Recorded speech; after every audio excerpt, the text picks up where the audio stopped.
Hey everybody, how you doing? Well, god damn it. Welcome to PHLY Flyers presented by Mortgage CS. Check out mortgagecs.com/PHLY to start your home buying process today. Company NMLS ID number 1464766. My name is Bill Matz. I'm your director of fun and games for the evening. Joining me tonight, the one and only JP Zapata. Charlie O'Connor will be by, at some point or another. Rough game to lose. I mean, that was absolute freaking insanity. Flyers played their asses off in this one, ultimately lose 6-5 in overtime. They have a lead, 2-0, give it up. All of a sudden, they're trailing in the game. They fight back. We see a 7-goal third period. Wow. Flyers are able to get a point out of it, which keeps them, for the time being, based on total points at least, in that third spot in the Metro Division. The Capitals won tonight, so they're 1 point behind the Flyers with 2 games in hand. We'll get a little bit into the playoff race in a bit. But this was an absolutely insane game, JP. And my biggest takeaway is I think of the Boston game with the big comeback at the end. I'm with you. Tying it in the third, getting a point against Carolina, Forster's clutch goal in the other Bruins game that they won. This team's never out of it. Right. They struggle from time to time with goaltending, as was the case tonight. They struggle to score. Sometimes they're just games where you go, I don't think they're scoring. But regardless of circumstance, this team continues to fight back. They gave up a few goals tonight that you just go, that might be the backbreaker. They give up that shorthanded goal with a chance to take the lead, and you're like, I don't see this one working out tonight. And then they still continue to fight back.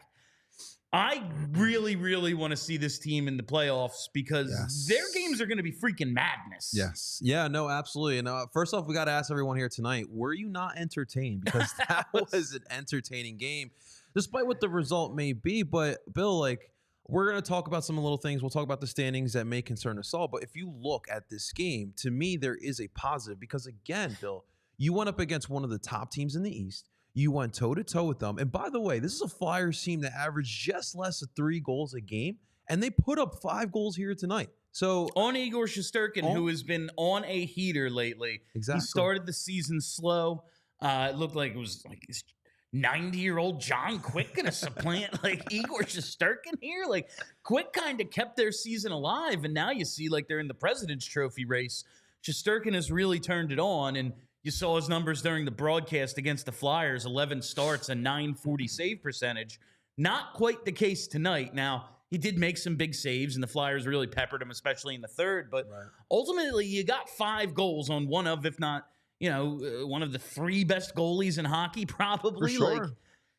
That's a pretty great night, and it just stinks that they're not able to get the 2 points out of it, because they really fought tonight. Yeah, no, and we talked about the Flyers in the past, during these past couple years going up against the big teams like the Rangers and the Bruins and them having the number on us. But you look at this year, some of the matches, some of the games against the Boston Bruins, even the Florida Panthers in there as well, and the New York Rangers. You have played them really hard. And like we talked about, you were in a shootout with the New York Rangers here tonight. And unfortunately, it didn't go your way. We'll talk about OT, but I mean, I thought there was some good here tonight. It was exciting. I mean, going back and forth. You and I were screaming after every goal in the third period. I'm sitting there trying to come up with the stuff I have to write so we can put the show on YouTube, and it's I don't know where this game is clearly going to have 4 more goals in it. I know. When do I write this thing? And it was absolutely freaking insane. I was obviously in a very entertaining game. Enjoyed that aspect of it. Some things a little disappointing, and I guess I'll start with the last one. The thing that bothered me to end the game. Once again, the Flyers fight hard to get a point and push the game into overtime, and then John Tortorella elects in the 3-on-3 skills competition to not put his best players on the ice. On the Rangers end, we have Artemi Panarin, a guy who has been a Hart Trophy finalist before. He's a superstar in this league. I believe he got to 100 points tonight. Vincent Trocheck and Adam Fox, one of the 3 to 5 best defensemen in the league, has a Bill, Norris Trophy. What the Flyers put out there, huh? Ryan Poehling, who we are going to sing like some praises of Ryan Poehling in a little bit, Noah Cates, and Travis Sanheim. Now, these three guys have absolutely surpassed all expectations. Sure. But that's not a beneficial matchup, especially when you're on the road and the other team. Like, I get that those guys know how to check. Like, those are your checking forwards right there. It's 3-on-3 hockey. At the end of the day, if the Rangers win the faceoff, you're not getting the puck back. No. Like, you have a group of stars out against a group of third liners at best. Yeah. And this is not to knock those guys. It's just 3-on-3 hockey is all about pace and space. You have a bunch of skill guys out against a bunch of guys. Like, Poehling scored his 10th goal tonight. That's his career high. These things just don't add up. Yeah. And I know you take the good with the bad with Tortorella. You look at what he's gotten out of this team thus far, and it's like, how can you knock him for the micro decisions when you look at the big picture and go, I'm very, very happy with this season. But goddamn, it's when you're in this, like when you're in the moment, those decisions, like, man, it's gonna determine a playoff game. Yeah. Like, we always talk about the big sample size versus the small sample size, and you take what works in a big sample and just kind of hope. Like the Carolina Panthers' entire philosophy. We just take what works in a large sample size and hope we can win a playoff series. Like, it works for us in an 82-game season. You got to get there. That's what you do with Tortorella. But, man, if Frost and Konecny are out there, and I know Konecny got banged up at the end, so maybe you go Frost, Tippett, something. Not those three. Like, not against the other three that the Rangers put out there. They put out legit superstars, and you answered with guys who you're hoping are on your fourth line when this team's good. Bill, we were just here last week talking about the OT lineup against the Carolina Hurricanes as well. And the thing is that, like, we want to put yourselves a chance to win the game. Like, I understand what you're saying. I understand what Torch is coming from. But this is 3-on-3 hockey. You want skill guys out there to give yourself a chance. As we got Kyle with a super chat here as well. I get the thing we've been saying all year that this team doesn't – wait, I'll read right here. That this team doesn't – sorry to read it. Doesn't have elite talent, but it's so frustrating starting every OT with your best without your best guys. Yeah. No, that's exactly. It's like you're just not putting the team in the best chance to win. And we talked about this after the last time this happened. And it's like, well, if we can survive that first shift against their best guys, and I compared it to the Super Bowl where Kyle Shanahan was like, well, we wanted the ball third, and Andy Reid's like, yeah, we were never, like, if they score a touchdown and then we come down and score a touchdown, we were never tying it. Like, we were going for two and winning or losing. Like, yeah, but what if you don't survive the first shift? And that's, at least last time they got to one line change. It ended shortly after that. This time they don't survive the first shift. It just doesn't make sense to me to not put out your best guys, especially when they played so well tonight. The clutch scoring you saw out of your top guys. I mean, shit. If you don't want to go, and I get with maybe some speed out there, but if you don't want to go with Frost and Tippett, I don't know, man. Go with Lawton and Forster. Yeah. You telling me those guys can't check? Like, I don't know. Those are some pretty good checking forwards as far as I'm concerned. I just do not understand this decision that costs them ultimately a point. They haven't beat the Rangers since April of 2022. They're a really good team. The Rangers could very well win the President's Trophy this year. They're a legitimate cup contender. You went toe-to-toe with them, but we keep saying in this stretch, like, they're so close. They were so close to, like, having an incredibly successful 7-game run here, and just a couple little things. Felix Sandstrom a couple of times lets them down. Some overtimes just don't go their way. Like, they are a few decisions and a few saves away from being, like, 5-1-1 in the 7-game stretch. But not to mention, obviously, this is not your most talented, skill-wise lineup that you put out there. But, Bill, like, Ryan Poehling at the end of the third period looked like he was a little bit hurt. That left hand did not look 100%. And, oh, by the way, we weren't even sure Travis Sanheim would even play in this game. and yet he's out here in overtime as well. So now, not on top of the fact that you're not putting your most skilled guys out there, you're putting guys out there that are hurt. It was absolutely nuts. And maybe John Tortorella just needs to take a step back and chill. Yeah. Like, it seems as if he's maybe galaxy braining this a little bit, and what he needs to do is find those Blue Mountains, have himself an ice cold Coors Light. Listen, this team, they drive us absolutely nuts. We've been doing this. We're at game 73 now, JP. We've been doing this a little while. We're still able to get as fired up as we do about them, and that's why sometimes we just need to take that step back and chill. There's no better way to chill than with an ice-cold Coors Light. So whether you're freaking out about, I don't know, goaltenders, injuries, the overtime lineup, you need to find the Blue Mountains in your fridge and enjoy a beer as cold as the Rockies, because when everything surrounding your favorite hockey team is on fire, sometimes you just got to chill. When you choose to rise above it all, choose chill, choose Coors Light. Get Coors Light delivered straight to your door with Instacart by going to CoorsLight.com/PHLY Hockey. Celebrate responsibly. Coors Brewing Company, Golden, Colorado. Now, that was a freaking insane game, and I do want to chill on the, over-the-top bashing of them, because it's hard to ask for much more from 60 minutes of hockey than we just saw. For sure. You know, maybe a save here or there would be nice, but I want to start with Tyson Foerster. Ties the game 5-5 with like 3.5 minutes left in regulation. He had that game winner a couple of nights ago in Boston. I look back to that Ottawa game where he had the back-to-backs in the second period, including the penalty shot.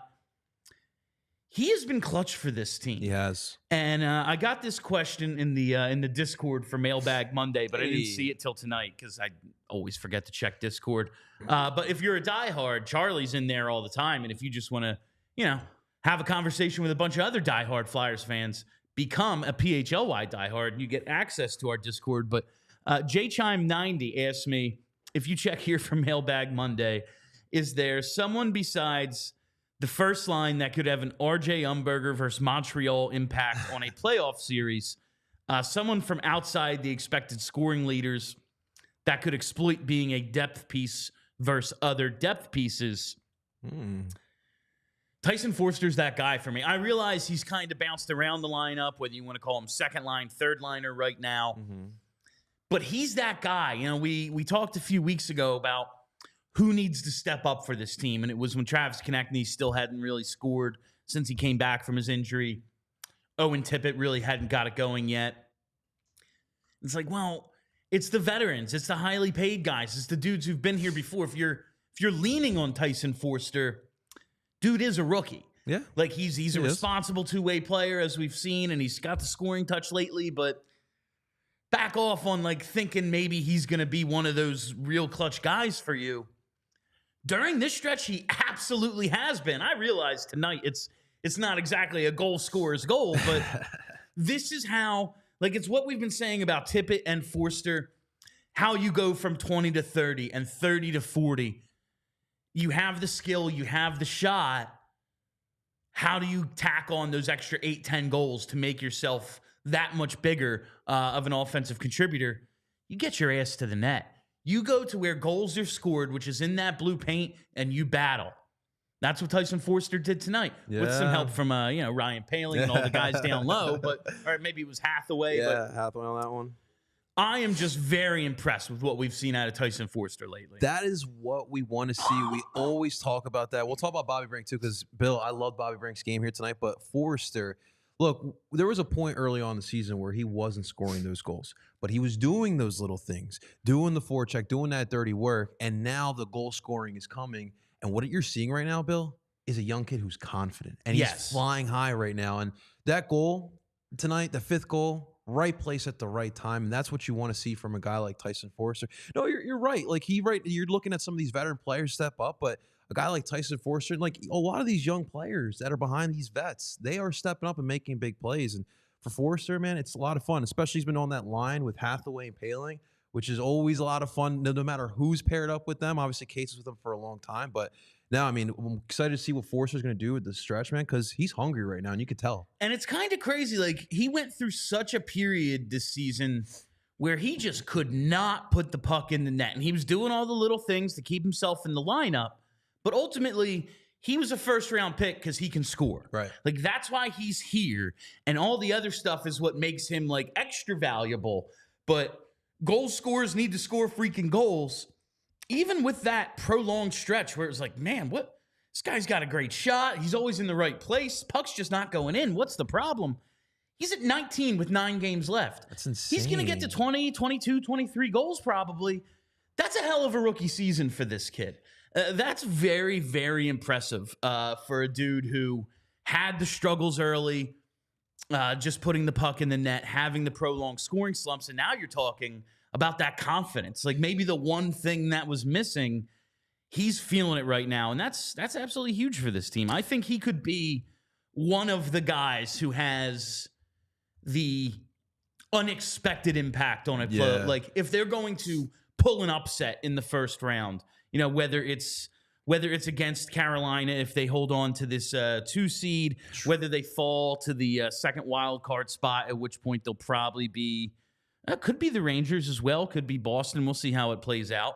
But I mean, there's so many.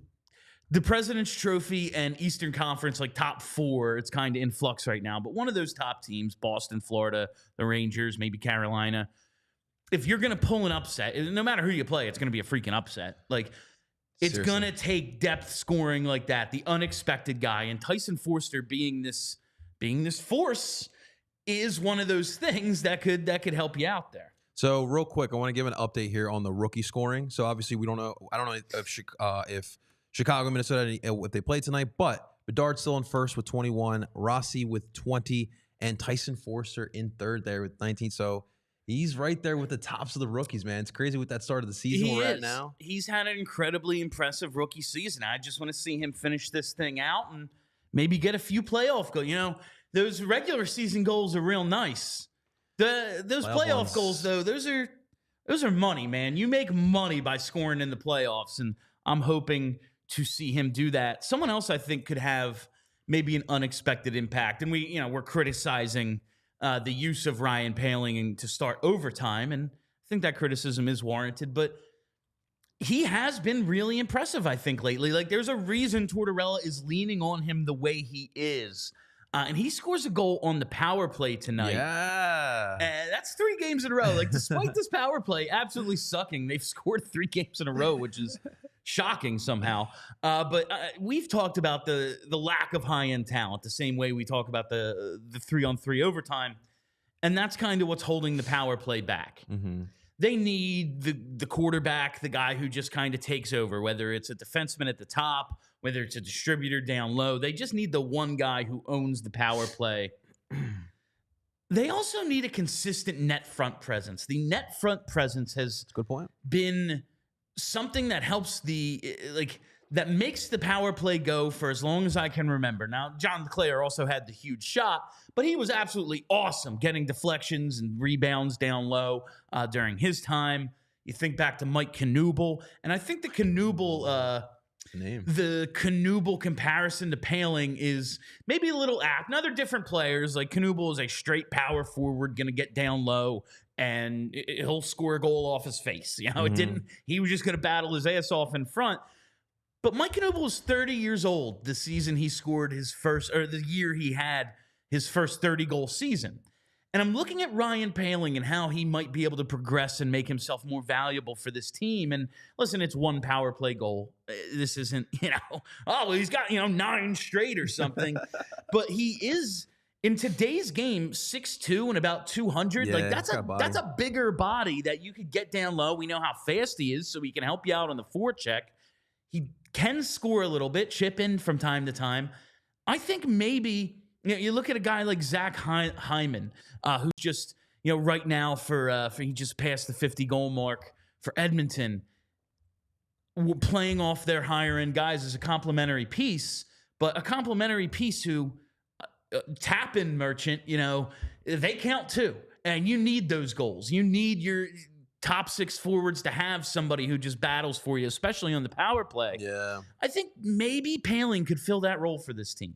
I hope so, man. That's really something we did miss. Like, I know a lot of people were kind of excited to see him leave Philadelphia, but JVR was kind of that guy. He was a deflection king. He was really good at getting those shots redirected into goal. He had a lot of goals like that. So, I was thinking that Owen Tippett would be that guy, but, Tippett has a lot of tools in his shed there. So, you kind of have to move him around, see where you can see him. But Paling is that guy that, yes, you mentioned all the attributes that work well in front of the net, but you look at tonight's power play goal. I mean, the Flyers are the most dangerous when they're using the whole length of the ice, and that's kind of what you saw in that power play. But they spread out the Rangers' power play kill, and it was lots to Paling right in front of net. Nice little tic tac toe, and it was some really good puck movement. I mean, it was a crazy really power was. play leading up to that, but 3 nice passes and suddenly you score a goal. That's all it takes. It just takes one. And now we are joined by Philadelphia's #1 hockey beat reporter. It is Charlie O'Connor joining us. A wild back and forth game at the world's most famous train station tonight, Charlie. What are your biggest takeaways? Bill, I'm sorry. I could hear you guys before I came on. The minute I came on, I can't hear you again. So I don't know what the issue is. Let me try coming back in and out. All right, we will try to get Charlie. Oh, never mind. Never there mind. he is. I got you now. Yeah, Hey, Charlie, I can hear you now. all I did was make a world's most famous train station joke. Crazy back and forth game. What were your biggest takeaways? I mean, I think honestly, if you want to look at this from the most positive perspective, it's that the Flyers and every team in hockey knows that you don't get into a track meet with the New York Rangers. Like, that's just not what you do, because they are built to win these kinds of back and forth trade chances types of games. They have the Artemi Panarin's, the Mika Zibanejad's, the Chris Kreiders, the Adam Foxes on the back end. Like, this is how they win. This is how they win games. The Flyers for 2 periods showed that they can slow the Rangers down. They played a defensive clinic, really, for the first, I would say, 35 minutes of this game. The Rangers finally started to get going around the around the 5-minute mark. They obviously score that goal in the power play. So Zibanejad finally breaks through. Then they have some good shifts afterwards. They come out in the third and they're playing New York Rangers hockey exactly the way they want to play in order to win. And you're thinking to yourself, this is over. They take the 3-2 lead. I legitimately didn't think the Flyers had a chance. The most encouraging thing about this game for me is that while the Flyers certainly don't want to play a track meet style game against the Rangers, they showed in the third period that if they have to, they can hang with them. And that's exciting because the Rangers, I mean, I don't know how this is going to play out ultimately. The Flyers obviously aren't a lock to make the playoffs, period. But if they make it, they could play the Rangers in round 1. That is an option. And while it's concerning that they just can't seem to beat this team, well, the lights went off, so I'm going to be a little bit darker. Anyway, whatever, MSG, you can never predict it. But while it's concerning they haven't been able to beat this team, and it's been a few years now since they've struggled to beat this team, the fact that they can hang with them and they seem like they're one play away from finally breaking through, it does make you feel a little bit better about that potential playoff matchup because, the Rangers worry me, of course, because you ultimately are going to have to beat this team 4 times. They seem like they can't even beat them once, but it does seem like they can play the styles they need to play in order to beat the Rangers, and that is encouraging, even if they haven't yet broken through against them. Hey, Charlie, what's going on? JP over here. So I want to talk about the elephant in the room. We discussed this after the Carolina Hurricanes game at OT, but tonight the lineup, Paling, Cates, and Sanheim to start it off, Charlie. Again, not a lot of skill there considering what the Rangers put out there. Yeah.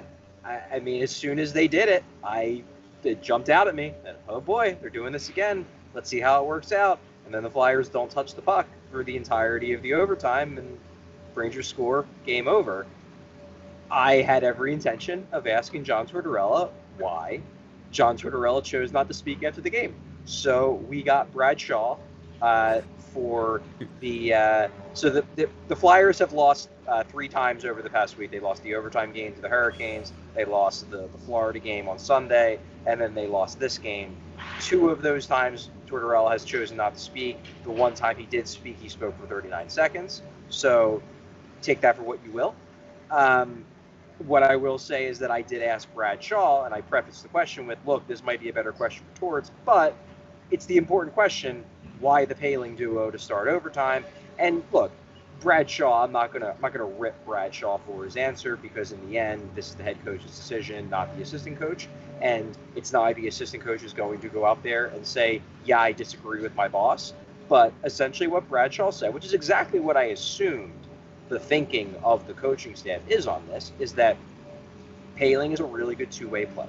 They're putting the two-way guys out there in that first shift to try to win the faceoff and then ideally shut down the high-end offensive guys the other team sends out first. So then the second and third shift, they can throw out their offensive guys and take charge.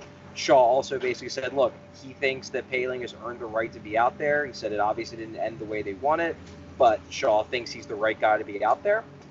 That's the thought process. I'm sure that is Tortorella's thought process as well, as we survive the first shift, we win second and third shifts. But as we talked about on the show, in my mind, the right move is to fight fire with fire.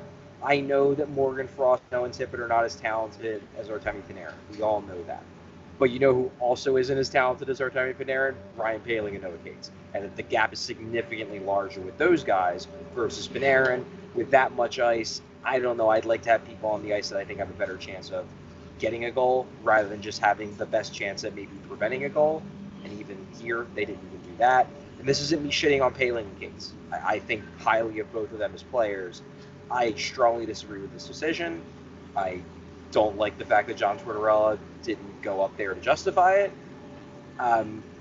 But the reasoning from Bradshaw was exactly what I expected it to be in terms of what I was expecting to hear from Torts. We just didn't hear from Torts, we heard it from Shaw.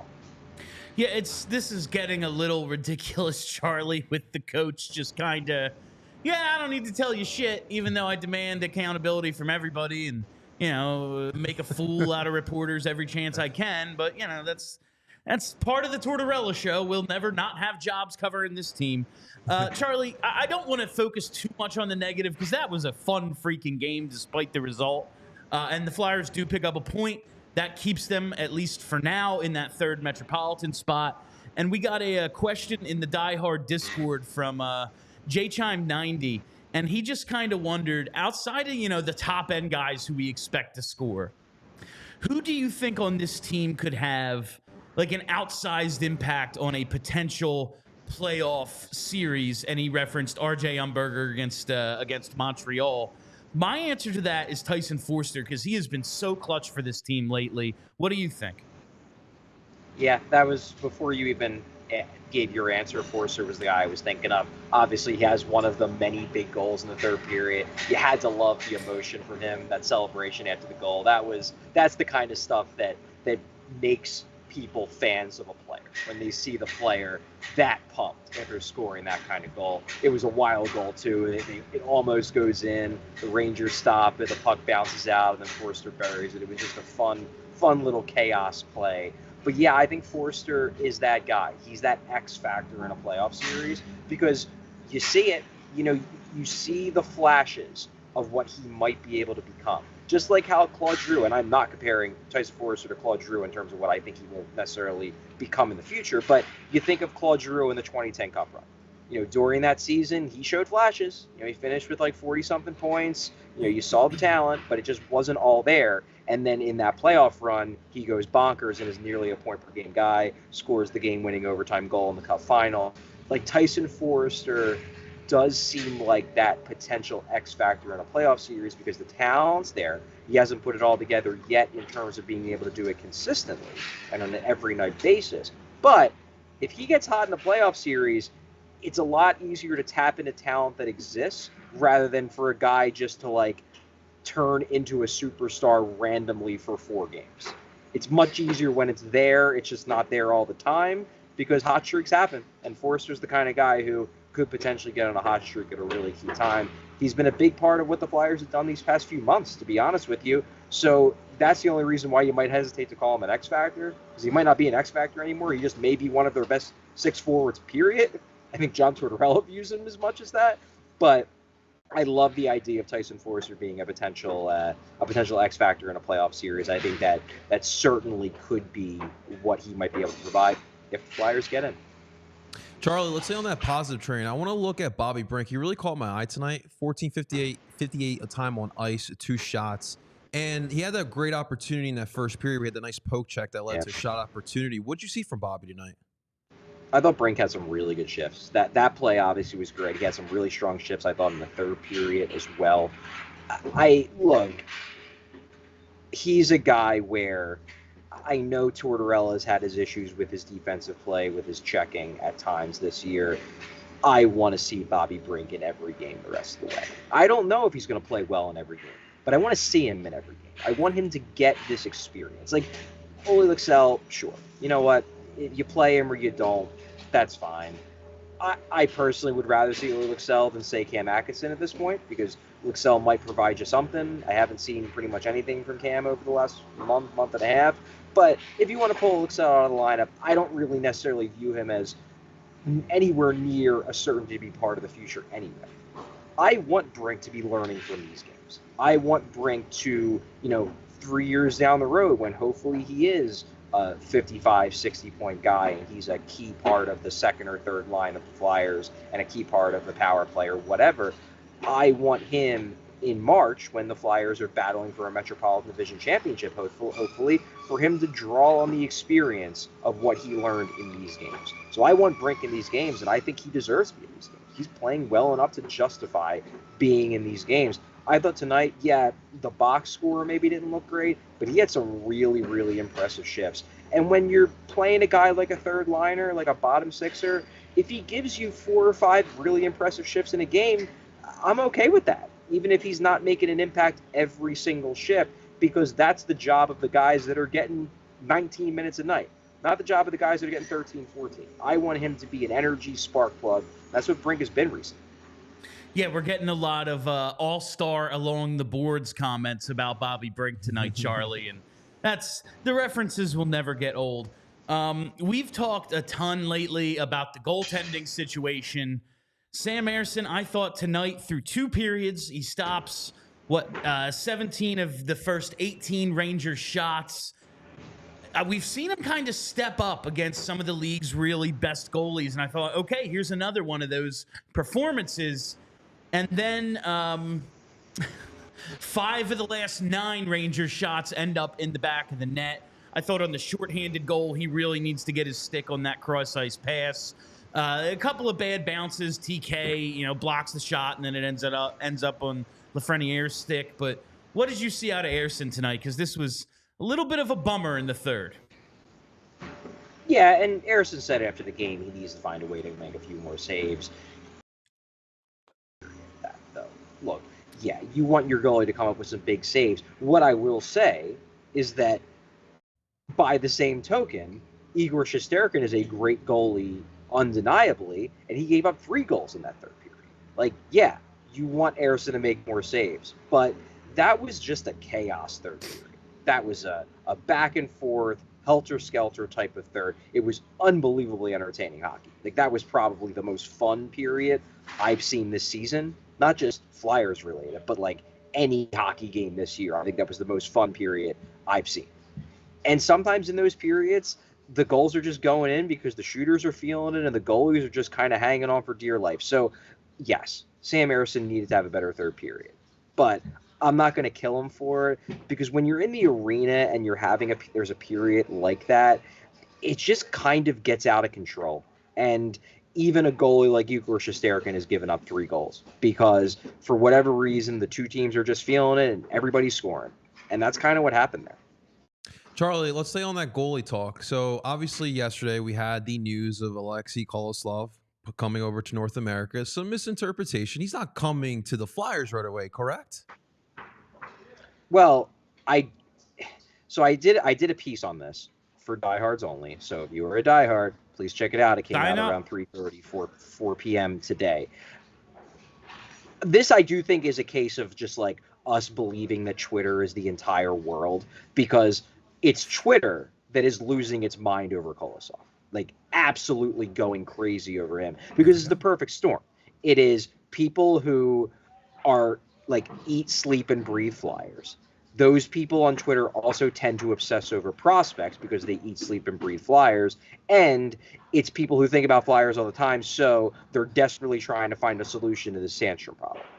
Here's the thing with Kolosov. Number one, just like this isn't new information. It's not new information that he's trying to come over. The Flyers and Danny Briere and Keith Jones over the last 2 weeks have been open about the fact that they are working to try to help Kolosov come over because he's already on an ELC. He was under loan this year. They loaned him to the KHL, so he's already under contract. If they can get him over here, he can play for the Phantoms or the Flyers or whatever. He's allowed to. It's not like they have to sign him to a deal. He's already under contract. So if Kolosov wanted to come over and try to get some North American experience before he takes the run at a full North American season to start next year, which was always the plan, the Flyers are all on board with that. Does that mean, however, number one, that he's going to show up tomorrow? No. He is still working through the visa process. This is still a whole thing. As I said on the show yesterday, I very much get the sense that like the Flyers are not going to do anything to rush this, because they remember the Fedotov situation. They know they have Michkov coming in a few years. They don't want to rock the boat here. They don't want to get Kolosov in any trouble because it feels like, people from the United States are trying to expedite the process. So they're going to let that play out as it does. We'll see when he comes over. I do think he will get to come over to North America at some point in the next couple weeks, but whether that's in 3 days or 13 days, I don't know. It's just going to kind of come down to how the embassies, how the consulates, how all that stuff works out. Then, if he actually does get over here in enough time to potentially play in Flyers games, because let's be honest, the people losing their minds on Twitter about this only really care about whether he's going to get into Flyers games. They don't care of whether he's going to, he'll get to play in a couple Phantoms games and maybe give Lehigh Valley a better chance of making the playoffs. That's not on anybody's radar. Everybody cares about whether he's going to be able to come in and play games for the Flyers in the middle of a playoff run. I don't get the sense that idea has been completely ruled out without question. However, I do get the sense that there would have to be a lot of things going in that direction. Like he would have to show up, really impress the coaches in practice. Like that would have to happen. Then maybe Sandstrom would have to have another really bad game. Or maybe Ersson would have to be battling an injury. Like there would have to be a few things happen for them to be like, you know what, we're going to throw Kolosov into a game or two. I'm not saying it's definitely not going to happen. I am saying that I don't get the sense it's their preference, that it's not something that they are itching to do the same way a lot of people on Twitter are itching to get Kolosov into a game. I don't think that's what's going on. However, we are still talking about the Flyers. They are the chaos organization. They do crazy shit. This would be crazy. This would be, as much as people online seem to think this is the no-brainer, which I think is wild, this would be objectively nuts. What you would be doing is you'd be taking a guy who hasn't played in 2 weeks. If it takes him, say, another week to get over here, more days to have some practice to get a look at him, he might be coming in cold, a guy who hasn't played in a game in 3.5 weeks. You're throwing him into a playoff race in a league he's not familiar with, in a country he's not familiar with, in a continent he's not familiar with. This would be objectively nuts. The Flyers, however, often do objectively nuts things, so rule it out entirely, and I don't think it has been ruled out entirely. However, I do not think that this is the grand master plan of the Flyers, we're going to get Kolosov over here and then immediately turn him into our goalie. If that's what you're hoping for, I don't think that's what's going on, but I can't rule it out entirely. These are still the Flyers. Yeah, absolutely, Charlie. I just have a couple more for you. Really just one and then 3 stars. Scott Laughton tonight scores his 13th goal of the season to open the scoring, gets his 24th assist on the second goal, the power play goal. Last year, 18 goals, 25 assists, career highs in both. After all the talk of his down season, he's pretty much going to match last year's numbers in a few minutes less every game of ice time on average. He only got 13 minutes tonight. What do you make of Scott Laughton's season and this second half resurgence? Well, can I make a joke about how everybody who was terrified that Scott Laughton's trade value was going to go in the toilet can now, take a big old chill pill on that front? Because I guarantee you, after these last couple months, if the Flyers want to trade Scott Laughton, He's going to have suitors. People are going to love what they've seen from Scott Lawton over these last couple of months. Look, he's turned the season around, and I am going to pat myself on the back a little bit here because I was the one in December and January saying multiple times on this show that I fully expected that at some point Scott Lawton would remember that he's a legitimately good forward and he would get it going. He's been getting it going. I don't think he is, a game-breaking forward who is going to carry the Flyers, but I don't even think he thinks he's a game-breaking forward who's going to carry the Flyers. He's just a guy who's scoring now. He's playing the way he has to play. I mean, he's above Sean Couturier in the lineup. We can think whatever we want about that, but guess what? Lawton's scoring and Couturier isn't, so I guess there's that. Look, I'm unabashedly a Scott Lawton fan. I understand his limitations. I know that he's not an elite player by any means, and if the Flyers can get a haul for him in a trade, I'm not opposed to moving him. But he is showing over these last, really, I would say since the All-Star break, he's showing why he's valuable. He's showing why the Flyers don't want to move him, and he's showing why his teammates love him as much as they do. He's a really important piece for this team, both on and what he's reminding everyone of the last month and a half, both off and on the ice as well. Absolutely, Charlie. And now, without any further ado, let's get to your 3 stars. Lead it off with star number 3. Star number 3. Oh, geez. Yeah, it kind of comes down to whether I want to do 2 Rangers or just 1 Ranger. I'll go with just 1 Ranger. Yeah, so I guess I'll kick it off. I'll say Scott Lawton as my 3rd star. I think he had a really strong game all around. Obviously gets a goal and an assist. I actually kind of wonder what he could have done if he would have had more ice time. He ends up ranking 9th among the forwards in ice time. I might have tried to get him on the ice a little bit more than he was personally. But I think Lawton made some really good plays. Obviously has that goal off the great pass by one Travis Konecny, who, spoiler alert, just might pop up in a second. But anyway, Lawton, strong game. We talked to him after the game. He obviously was jacked about the 3rd period, disappointed about how it ended, but excited about how his team dealt with this gauntlet of games. They didn't dominate, but they certainly, especially over the second half of the gauntlet, held their own. And I think Scott Lawton was a non-insignificant part of that. All right, let's go to star number 2. Yeah, star number 2, I'm going to go with Travis Konecny. Obviously, the great pass on the Lawton goal, scores another goal in the 3rd period. I don't blame him for the shorthanded goal because I think that's an interference penalty that the refs miss. Basically what happens is him and Trocheck crash into each other. Trocheck knocks Konecny down, goes down the ice. The only reason why that's a 2-on-1 is because Trocheck knocked Konecny down. Konecny was rightfully ticked off. I guess you could say stay on your skates, but that could have been an interference penalty. I think it probably should have been an interference penalty. So I'm not going to ding him for that play. I'm going to say that Travis Konecny had, in my mind, and I know there were a lot of big goals in the 3rd period, I think he had the biggest goal of the 3rd period because the Rangers score early in the 1st, then they score again a minute and a half later. They take the 3-2 lead. You just felt like the Rangers were about to cruise. And then Konecny scores the goal that ties the game. Like, I don't think this game turns into as much of a track meet if Konecny doesn't score that goal, because I think the Rangers probably score another one and then it's over. Instead, it becomes the back and forth game because the Flyers stop that momentum string that the Rangers had. They don't stop that momentum string if their best player, Travis Konecny, doesn't go out there and score a goal. So I give Travis Konecny the 2nd star of the game. Last but not least, tonight's 1st star. Yeah, I'm going to talk about a guy who it's probably a bad thing that I'm talking about him for the Flyers, but Alexis Lafreniere, this guy, the last 2 times the Flyers have played the Rangers, I think Lafreniere has been the best Ranger on the ice. I do, and that's scary because you can watch Panarin and be like, damn, this guy's real good. You can watch Zibanejad and be like, man, he freaking kills the Flyers. They're older.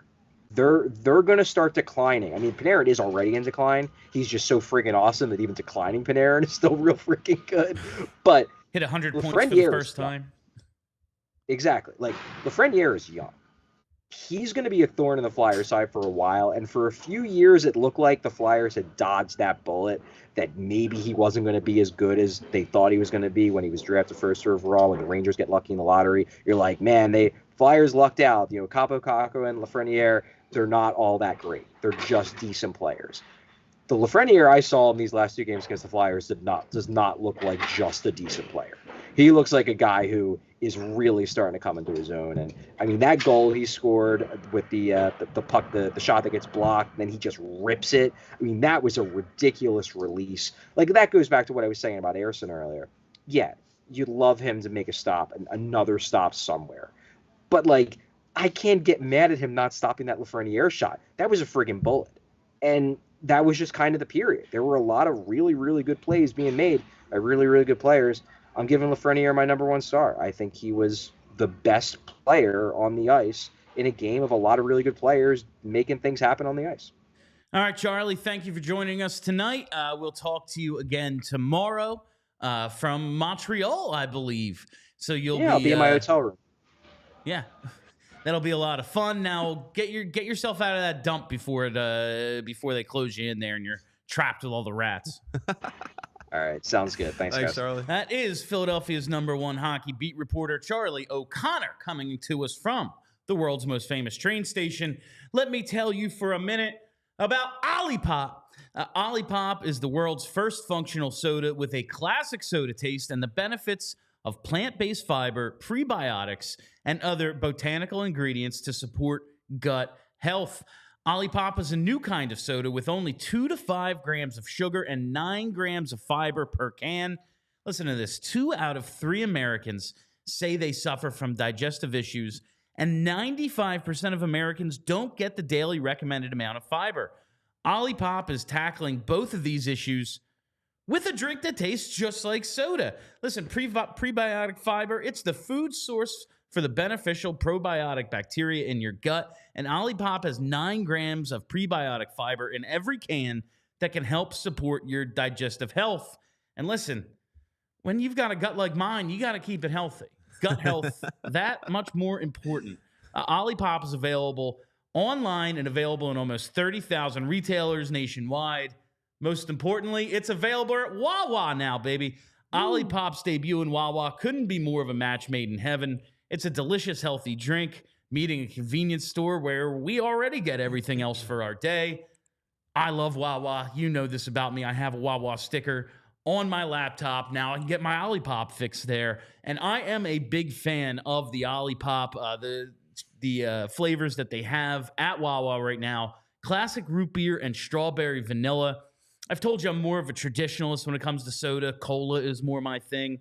I was very surprised how much I like the strawberry vanilla. My wife loves root beer. I brought some home. She was like, when can we get more of this? We just got a delivery. I'm going to grab some on my way out tonight. But when we do run out again, we can just go right down the street to Wawa, get some more. Absolutely outstanding. You can get your Olipop at your local Wawa, or you can get it online. DrinkOlipop.com and use code PHLY20 for 20% off your next Olipop order. The discount only applies to one-time orders, not subscriptions. Olipop sold online. Again, DrinkOlipop.com, as well as Amazon, and available in almost 30,000 retailers. I told you about Wawa. You can get it at Target, Sprouts, Wegmans, all those places as well. Drink Olipop, baby. All right, let's get to a couple of these super chats, JP. Well, it's really just Permafrost X talking about Sam Ersson. When are we going to admit Ersson is a number 2 at best? It's not the number of goals he allows. It's the types of goals he's giving up. The defense isn't helping, but we have to be honest here. Sam Ersson, unless he just absolutely completely falls off, which I expect him to bounce back, he's had an up and down rookie season. He's going to finish the year with the league average save percentage. League average this year is about 898, 899. That's where he's been all season. Yep. I think it's been impressive, the workload he's taken on. Yep. Especially now where he basically starts every game. They throw Felix Sandstrom in there a couple of times, but it's Sam Ersson's net. I just don't think we can fully evaluate what Ersson is. He might just be a tandem goalie. He might be a number 2. They're going to need those things. They have no goalies right now. They're going to need those things. I just think the way he has played this year, for the most part, outweighs some of his bad games where like he got lit up tonight. He's got like a 770 save percentage. He got killed. Right. He's been lit up a few times over the last couple weeks. He's also been very impressive a lot of times this season. I don't know if you can ask much more from a rookie goalie who was thrust into this position given the Carter Hart situation, given the playoff race that they're in. I just don't know if we can evaluate him yet. Like maybe eventually that is all he is a number 2 goalie. I've been for the most part impressed, even though I'm disappointed in what we got out of him tonight. Also, some of the goals tonight, like the Lafreniere goal, the second one, like that Travis Konecny blocks the shot and then the puck ends up directly on a Rangers stick and he fires it, a bullet, as Charlie said, through traffic. Like, what's he's supposed to follow that puck? I don't know. Like, there's some rough ones tonight. Like I said, the shorthanded goal, he needs to cut that puck off as it crosses the crease. We've seen that a couple times. How about the power play? Like, it's Kreider screens, advantage that goal. I mean, like, that's textbook Yeah, like Rangers. they score like that all the time. Literally. The overtime goal, yeah, I'd like to see him stop it. Also, Adam Fox, dude's one of the best players in the league. Like, I'm just not ready to evaluate him one way or the other yet. That said, situation is what it is. You got to be better because this team's in a playoff race, dude. No, Bill, you're spot on. Like, I'm in the same boat. Like, to me, it's tough. I can't say, like, he's a definite 1 or he's a definite 2. But the fact is, you asked a rookie goalie in the situation that he was put in with the Carter Hart situation. Oh, and by the way, we really don't have a backup goalie that we can rely on because, yes, we've seen Cal Peterson, and we've also have seen Felix Sandstrom give up some terrible goals in some rough games where we should have won. So, Ersson, tonight, obviously, you want to throw this one out there, but look, he's had some really good games as well. Like games where you're like, okay, he could be the starting goalie for this team going forward. I think we're just going to need to see, a full season where he is the guy. And not only that, where we have someone behind him as well, where it's not like, it's pressure, but more so he can take a break because you do need that as a goalie too when you're talking about an 82 game season as well. No, like we started the show talking about the goaltending matchup tonight. Yeah. Igor Shesterkin is at worst, a top 5 goalie in the league? For sure. He started the season really poorly. Yeah. And they had John Quick come in and kind of steady the ship and someone that could kind of be that veteran presence for the team as their number 1 rounded into form. I am not saying that Ersson is ever going to be Igor Shesterkin. In fact, he's almost definitely not going to be. But going into next year, I'm looking forward to seeing like what he can be back in a role more similar to the one he was in before Carter Hart, took his leave of absence and all that. I don't want to see him be the backup next year unless Kolosov just like comes in, dominates, and he wins the job. But I'm looking forward to seeing them bring in a veteran who can. Yes. Hey, Sam Ersson, a little tired, a little banged up. Maybe he's just had a couple bad performances in a row. We can put the veteran in for a couple of games, like not just there's a back-to-back, so we have to play the other guy. Like he can start 2, 3, 4 games in a row. And then you can put Ersson back in after he's rested and reset and like be a bit more of a tandem and then see what he is from there. I don't like whoever the young goalie is next year, whether it be Kolosov or Ersson, like I want that veteran guy. Like I even look back to when Carter Hart had Brian Elliott behind him. Like Brian Elliott was a great backup because you can rely on him when need be, but also I was a great veteran leader right behind Carter Hart. So like going into next year, would love for them to go pick up a veteran goalie. It'd be huge. Let me tell you about our presenting sponsor tonight. They're behind every show we do here at PHLY Flyers. The presenting sponsor tonight, as they are every night, it's our friends at Mortgage CS. Listen up, the spring purchase market, it's here and it's heating up, man. Many clients, especially first-time home buyers, they're reaching out because they want to be ready when the rates drop. This is it's something everyone's doing. This is not a unique thought, and given that inventory is going to be limited and there's going to be strong demand because this is everyone's plan, that means competition for houses is going to remain extremely fierce for the rest of the year. So you got to get in touch with Mortgage CS to prepare and ensure you will be able to stand out and make the strongest offer possible. Whether you're a first-time home buyer or you're looking to refinance, or you just want to know what you have to do to qualify for a mortgage when the time is right for you, Mortgage CS should be in consideration no matter your situation. Because Mortgage CS, they're They're made up of honest, good people and always work hard to not let their clients down. Don't take it from me, though. Check out their reviews on Google. They average 5 stars, and that's the limit. That's pretty damn good, if you ask me. Let's take a look at one of their most recent reviews. It's from just 3 days ago. It reads, "These 5 stars are no joke." Now he quotes his realtor. "Corey, your mortgage team is iconic. I've never seen a team so responsive, professional, and effective in all my years as a realtor." He says, "This is my realtor on closing day. Even these words don't do Mortgage CS justice. I closed on my home in a record-breaking competitive housing market, and they 100% made it happen. If it wasn't for their speed, proactive communication, attention to detail, expert-level guidance, and care through every step of the process, it wouldn't have happened. The platform and tools were easy to follow. They were there for us every step of the way and gave us the confidence and support we needed to get this done fast. Thank you, Maggie, Shannon, Ben, and Alec, for making this experience so seamless and for being so proactive throughout. I'll be recommending you to everyone, just like all of these other happy clients of yours."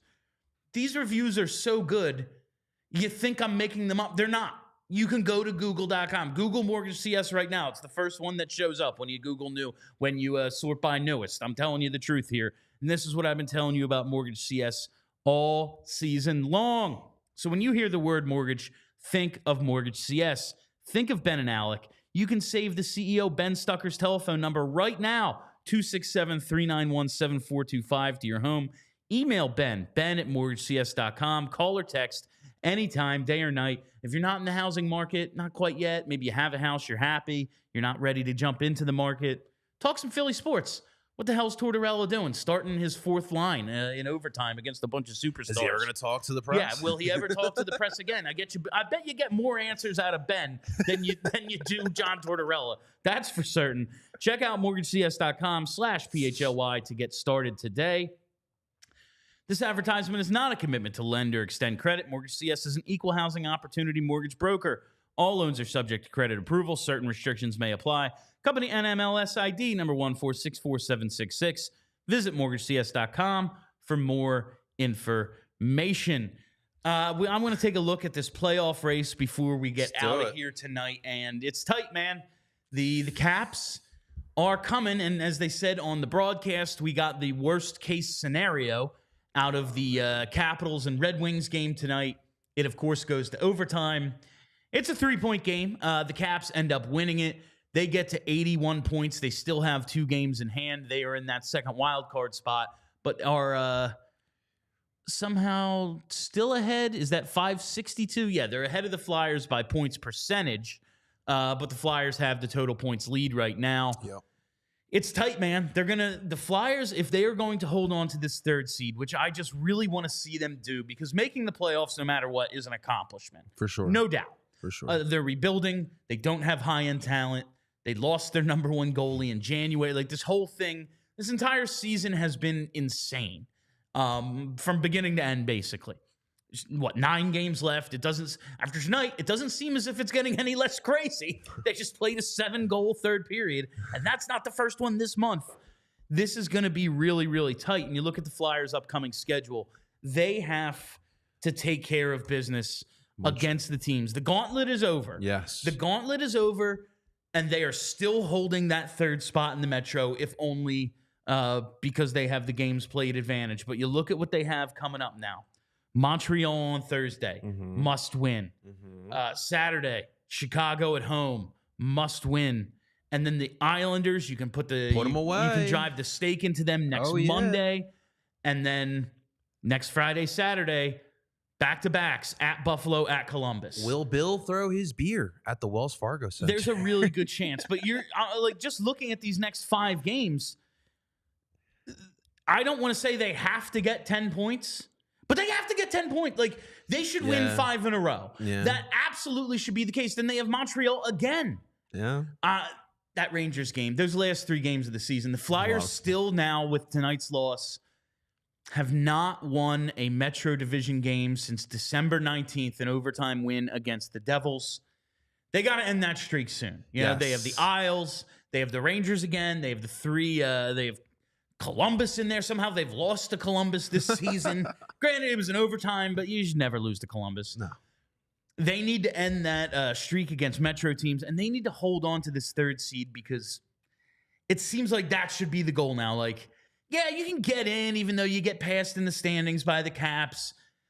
But being 3rd in this division, even though the division is absolutely horrible, that seems like an accomplishment for a team that came in with very low expectations, at least externally. Yeah, like an average hockey fan would look at these 5 games and be like, we got this, But like as a Flyers fan, I'm a little nervous. But I'm going to go back to the post-game show after the Bruins game. And what I said was that the Flyers are going to make the playoffs. I'm going to stick to that, and they're going to do this. Obviously, you have to take care of business against this team. These teams that, look, you on paper should be able to at least get points, positive points in these games here. But we're going to find out a lot with these games here because these games, you should have that playoff intensity for all of them because you don't have a safe spot. And tonight's point, although frustrating, extremely important because of what the Capitals did. So we got to keep this ball rolling here. You look at the schedule, it's a bunch of teams kind of on the floor, you might say. They're the floor of the Eastern Conference. Maybe that floor needs replacing. If you need new flooring, you got to go to Empire. That was so stupid. If you need new flooring, if you need new flooring, you got to go with Empire Today. Because with Empire Today, you get shop at home convenience, the right product for your needs, quick and professional installation, and a price match guarantee. Empire Today is the best place to get new flooring. So you know what they've got. They've got copycats. But what the copycats can't beat is Empire Today on quality, service, or speed. So all they do is advertise low-quality products that Empire simply won't carry. Empire Today won't promise the lowest prices because anyone who does that is putting flooring in your home that they wouldn't put in their own. The Empire philosophy is to help you find what you need, not overwhelm you with thousands of choices and substitutes. What we leave out of our selection is as important as what we put in. Empire's product team exhaustively combs through thousands of product samples each year to find the perfect styles. And the virtual floor designer is a great way to see how new floors will look in any space. It's easy. Just snap a picture and instantly see how new floors will look in your room.